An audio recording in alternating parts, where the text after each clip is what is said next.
Hello there folks, I'm Dan Brown from asortofinterestinlife.com. You're joining me on board good old Narrowboat Tilly, and today it's time for the Dan Brown monologues. So we're going to talk about the story of my bike being stolen and all of the things that have happened since that time. So it's time to flash that logo on the screen and then dive straight in. The original concept of this video was to talk about how you never know what's around the corner in life, and you never know what twists and turns things might take even from day to day sometimes.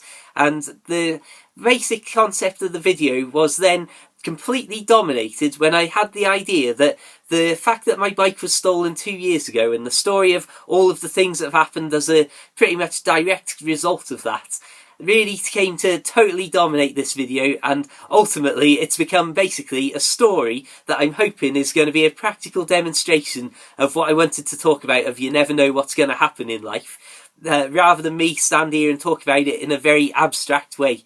So, to set the scene, about 2 years ago I was moored up very close to this spot, and I woke up in the morning. I wasn't really sure what I was going to do or what my plans were, so took the boat down to a turning point and turned it around and moored up back where I'd been originally, but just facing in the opposite direction.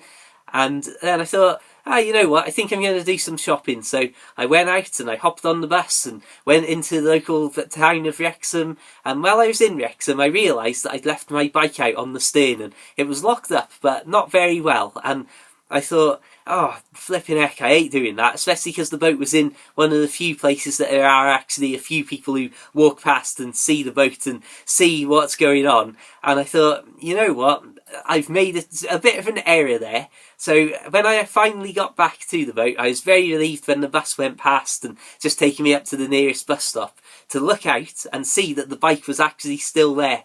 And the reason that I was so pleased was because this was a bike that I had bought only about 3 months ago, and I spent about 400 quid on it. It was reduced at the time from 550 quid, which to me is a huge amount to spend on a bike. It's the most money I've ever spent on a bike still to this day.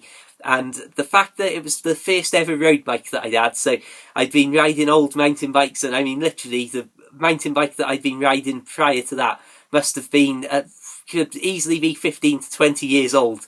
So hopping on that bike for the first time and then biking in and out to work and biking up to my friends' houses and stuff, it was unbelievable how quick it was. And it was like literally shaving huge chunks of time off my commutes in and out of work.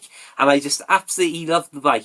And the fact that I'd spent that much money on a bike only about 7 or 8 months after I had bought Tilly and first moved on to it. So I was still in the sort of the terror period of, oh my goodness me, I've spent 11 grand on a boat. Oh, got to save all my money, got to save all my money. Made that actual outlay on the bike seem even more expensive. Well, not expensive, but made it seem even more huge of an investment. So when I got back and saw the bike was still there, it was like, oh, phew, thank goodness for that.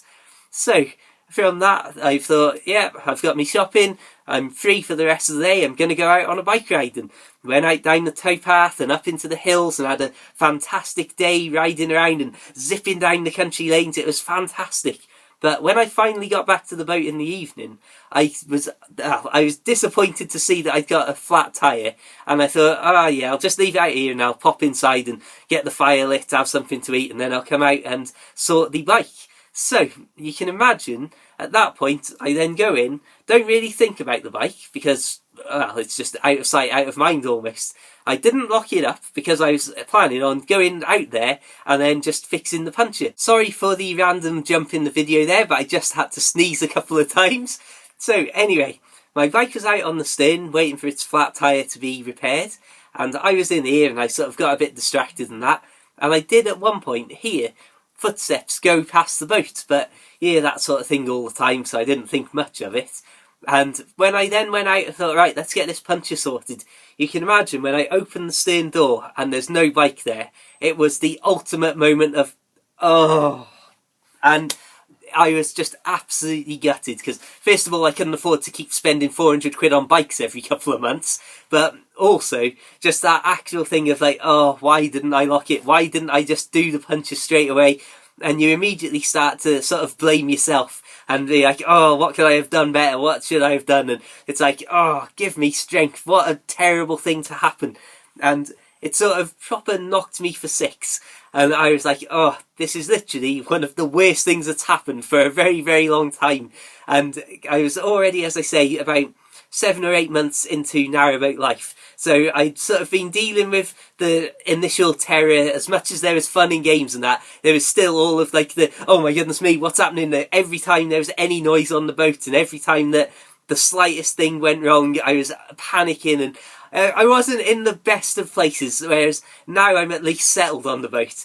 So it just seemed to be like sort of another thing to add to the overwhelming sense of like, my goodness me, this is the best of, literally the best of times and the worst of times.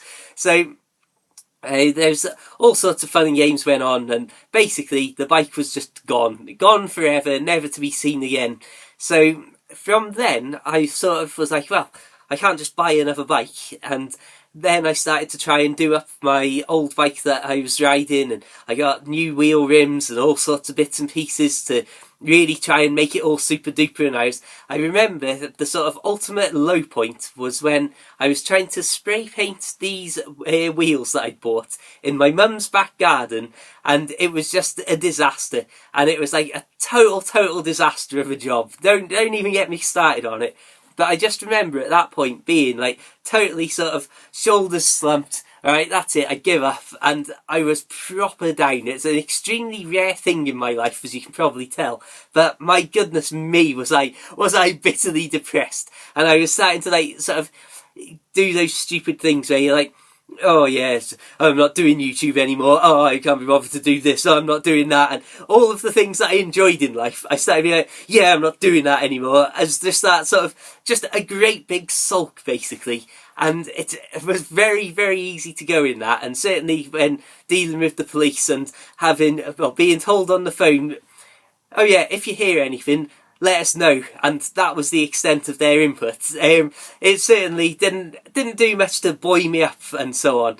So I was trying to do this bike and put it together, and it was just total disaster. I was like, oh, this is all a result of somebody stealing my bike, and it was bad times, I will say that much.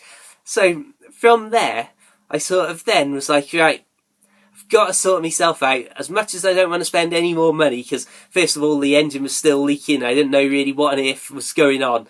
I was like, just do it, just buy a new bike. And I bought myself a Mango Bikes Fixie, and I'd been looking at single speed bikes and fixed gear bikes for a while, but never thought, oh yeah, I'll get one. And then when I did and first got on it, it was just, wow, this is amazing. And the fact that it was a road bike again obviously meant that it was faster just to ride in general than my mountain bikes and so on. But just something, I just absolutely love the experience that I'm still riding a fixed gear bike even as I'm recording this right now. Well, obviously not at this exact moment while I'm recording this video, but it was just one of those things where it's like, there's no gears. If you turn it to proper fixie mode, then you only have to have one brake lever. It's the ultimate sort of minimalist, bare bones, basic bike. It was just fantastic. And I really, really did enjoy it. And I was like, oh man, I wish I'd had one of these forever. It's great. And I can't explain to you how that just, even though it was like I'd now spent about 700 quid on bikes in 3 months, it was definitely one of those moments of like, oh, why haven't I always had one of these bikes? So that was my first thing that sort of buoyed me up, and I did a couple of bike riding videos, and this is where things really sort of take that twist. And this is all as a direct result, really, of having my bike stolen to then lead me to discover getting a fixie and how much I love riding a fixed gear bike, which then led me to be doing all these videos and so on. And there's a video that some of you may have seen called Fixie First Ride that I posted. And basically, I just strapped my GoPro camera to my chest and then biked out to town via the sort of non-super muddy rural route. And it was just a simple bike ride video. But over the 2 years since, bizarrely, that video then went on to get over 100,000 views, which makes it the second most viewed video that I have ever had, and only one of 2 videos to break the 100,000 view mark. And as a result of that, that fetched in a load of new subscribers, and perhaps some of you watching this originally found my videos through that video.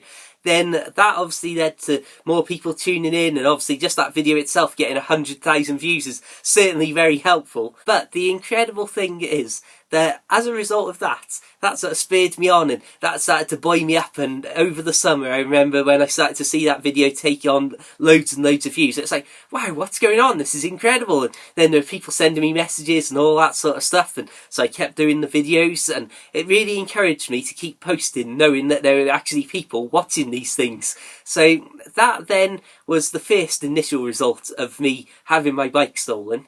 But then, in the more bizarre sort of spectacular twist, because of all these new people tuning in and all of the extra subscribers that was fetching to see videos on a regular basis, there was then that incredible thing, like, hang on, look at this, videos are starting to get, like, unbelievable views. Like, as I was saying now, the fact that these videos can get over 100,000 views a month, I can't believe it. And as usual, I can't thank you enough for it.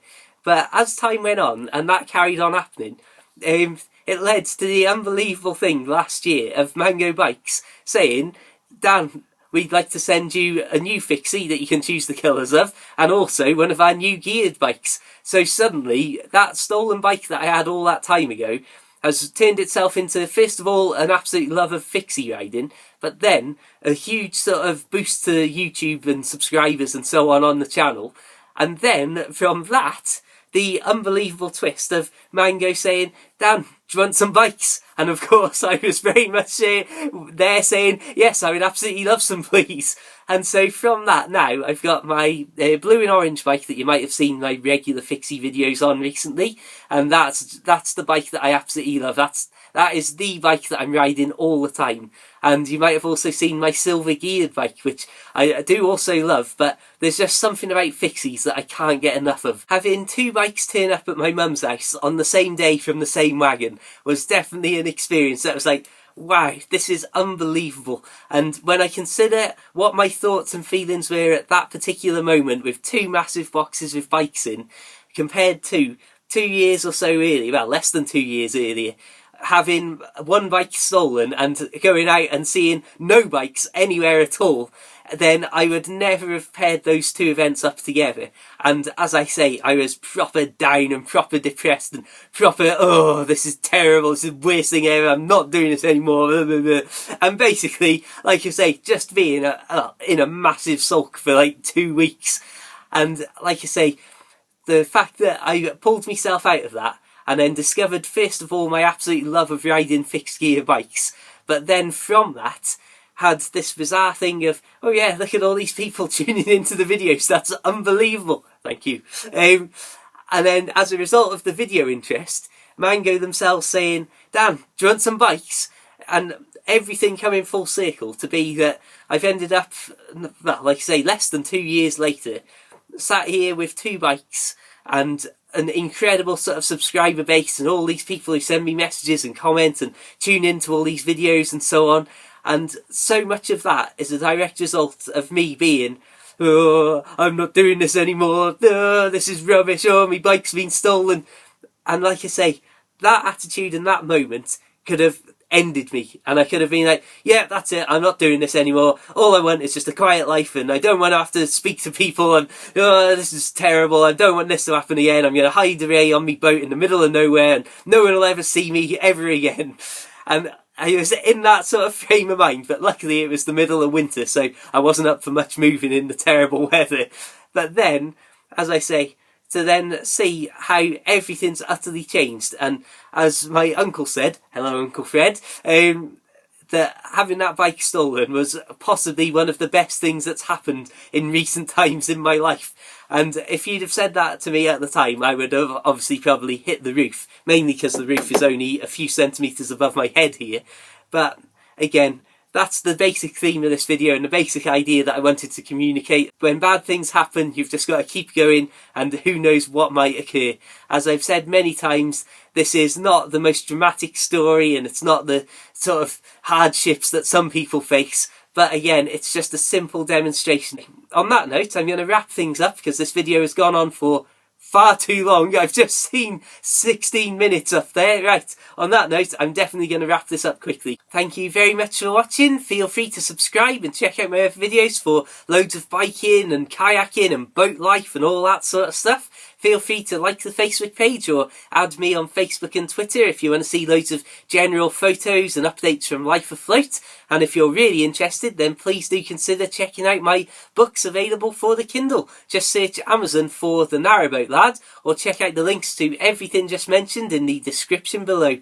Until the next time, keep it bike worthy, keep that bike locked up, keep it boat worthy, and farewell.